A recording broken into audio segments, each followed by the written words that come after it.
File systems divide the storage space on a drive into virtual compartments known as clusters and maintain an index of where individual files are located and available free space.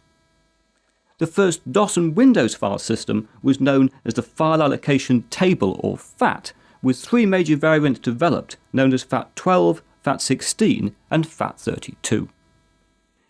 Each FAT variant can divide a drive into an increasing number of clusters and supports an increasing maximum file size and volume size.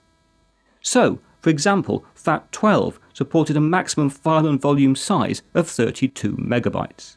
Meanwhile, FAT32 can store individual files up to 4 gigabytes in size and is limited to 32 gigabyte volumes if formatted in Windows, up to 2 terabyte volumes when formatted with other operating systems, and has an absolute maximum volume size of 16 terabytes. FAT32 remains a popular file system due to its high level of compatibility across operating systems and is still widely used to format USB flash drives, memory cards and some other external storage devices.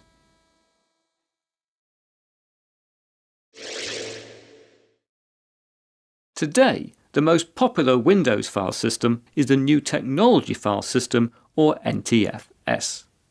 This was introduced in 1993 to overcome the limitations of FAT32 and has a file size limit of 16 exabytes. An exabyte is 1 million terabytes, so in practice there's no file size constraint. NTFS is also a journaling file system, which means that it maintains a record of changes so it can recover following a system crash or power failure. Unlike FAT32, NTFS also supports file permissions, for example allowing a file to be flagged as read-only, as well as encryption and other features that make NTFS more suitable than FAT32 for use on a system drive.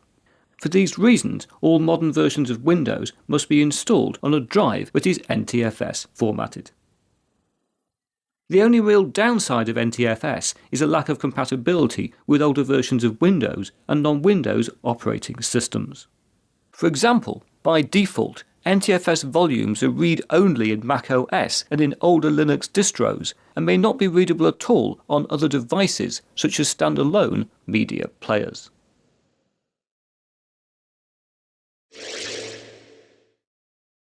exFAT, or the Extended File Allocation Table, was introduced by Microsoft in 2006 as a file system optimized for high-capacity USB flash drives and memory cards. exFAT is less sophisticated than NTFS, but has significant benefits over FAT32.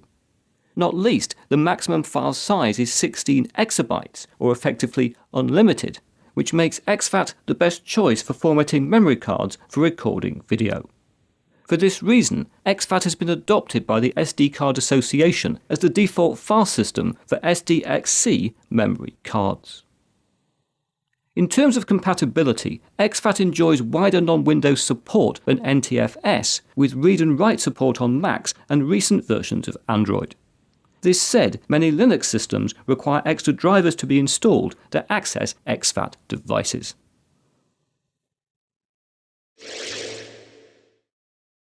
Talking of Linux, in 1992 the Extended File System, or ext, was launched specifically for this operating system. In 1993, an update called Extended File System 2, or ext2, was then released and was for many years the default file system in many Linux distros. By 2001, ext2 was upgraded to ext3, which introduced journaling to protect against corruption in the event of crashes or power failures. In 2008, we then saw the release of ext4, which is the most modern, dedicated Linux file system. ext4 has a maximum file size of 16 terabytes and a maximum volume size of 1 exabyte. However, as you may anticipate, neither Windows or Mac OS offer native ext2, ext3 or ext4 support.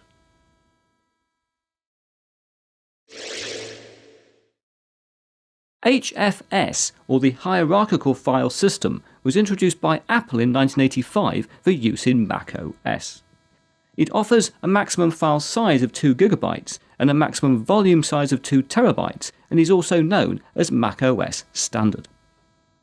In 1998, HFS was upgraded to a new version called HFS Plus or HFS Extended, otherwise known as macOS Extended.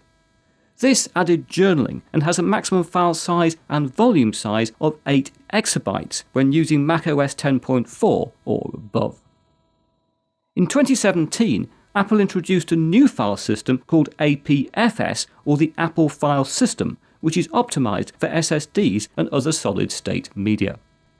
Hardly surprisingly, HFS, HFS Plus, and APFS are not natively supported by Windows or other non-Apple operating systems.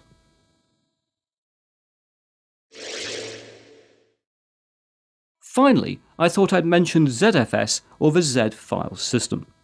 Initially released in 2006, this was created by Sun Microsystems, but since 2013 has been developed by the Open ZFS project. ZFS differs from other file systems because it integrates a volume manager to control the storage hardware attached to a computer. By integrating physical drive management with file system functionality, ZFS provides increased protection against data loss or corruption. ZFS is currently available for Linux, FreeBSD and TrueOS, and in the future may be ported to Windows and macOS.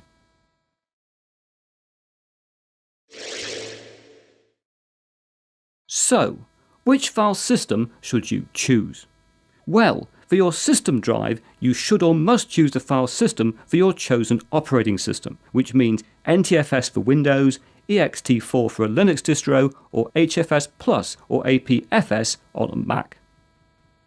For USB drives and flash memory cards, FAT32 remains the best choice for devices below 32GB in capacity in order to maximize compatibility across platforms. Meanwhile, exFAT is the best choice for a flash drive or memory card of 32GB capacity or more, or when you need to store files greater than 4GB in size. For external hard drives or SSDs, NTFS is the best choice for anybody who is entirely or primarily Windows-based, while exFAT is probably the best choice for anybody who regularly shares files between a PC and a Mac. Subject to its file size and volume size limitations, FAT32 also remains an option for external drives that need to be accessed across a wide range of Windows, Mac and Linux systems.